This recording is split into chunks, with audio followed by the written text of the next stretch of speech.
Hi అండి, నేను మీ doctor Raghuteja, laser and laparoscopic surgeon.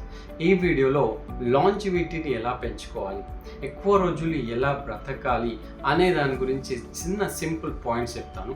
చాలామంది ozone therapies, hydrogen therapies, vitamin C injections, glutathione injection, రకరకాలుగా ప్లాన్స్ చేస్తూ ఉంటారు.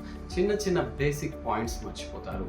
ఫస్ట్ అన్నిటికన్నా ఇంపార్టెంట్ ఫన్నీగా ఉండడం, ఫన్నీ ఎంజాయ్ చేయడం. సెకండ్, నవ్వుతూ నవ్విస్తూ ఉండడం. థర్డ్, కోపంని తగ్గించుకోవడం. ఫోర్త్, క్షమించే గుణంని అలవాటు చేసుకోవడం, ఫర్గివ్నెస్. ఫిఫ్త్, ఏదైనా చిన్న విషయాన్ని చిన్నగానే ఉంచడం, ఎక్కువ డిసైడ్ చేసి ఓవర్ థింకింగ్ చేయడం తగ్గించాలి. ఇంకోటి, ఎక్స్పెక్టేషన్స్ తగ్గించుకోవాలి. వేరే వాళ్ళ నుంచి ఎక్స్పెక్టేషన్స్ ఎక్కువగా ఎక్స్పెక్ట్ చేయడం వల్ల బాధ మాత్రమే మిగులుతుంది. దీంతో ఏజింగ్ తొందరగా అవుతుంది. ఇంకొకటి, వేరే వాళ్ళు నా గురించి ఏం ఆలోచిస్తున్నారో అని మీరు ఎక్కువగా ఆలోచించడం తగ్గించాలి. ఇంకోటి చాలా ఇంపార్టెంట్, పొట్టని 80% మాత్రమే ఫుల్ ఉంచాలి.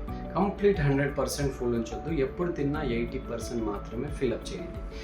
మోస్ట్ ఇంపార్టెంట్ థింగ్ ఇంకోటి ఏంటంటే ప్యాషన్. మీ ప్యాషన్ ఏంటి అనేది కనుక్కోండి. ఈ ప్యాషన్ వైపు అడుగులేయడం చాలా ఇంపార్టెంట్.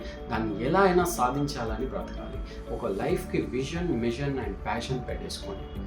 తర్వాత రోజు ఏదో ఒక రకంగా మీ బాడీని, ఒంటిని వంచాలి. అది వాకింగా, ఎక్సర్సైజా, స్ట్రెంగ్త్ ట్రైనింగా మీరు డిసైడ్ అవ్వండి. ఏదో ఒకటి చేసి తీరాలి. ఇలా చేస్తే డెఫినెట్లీ లాంజివిటీ ఇంప్రూవ్ అవుతుంది, పెరుగుతుంది. ఈరోజు నా బర్త్డే కాబట్టి ఈ వీడియో చేయాలనిపించింది. సో డెఫినెట్లీ ఫాలో అవ్వండి.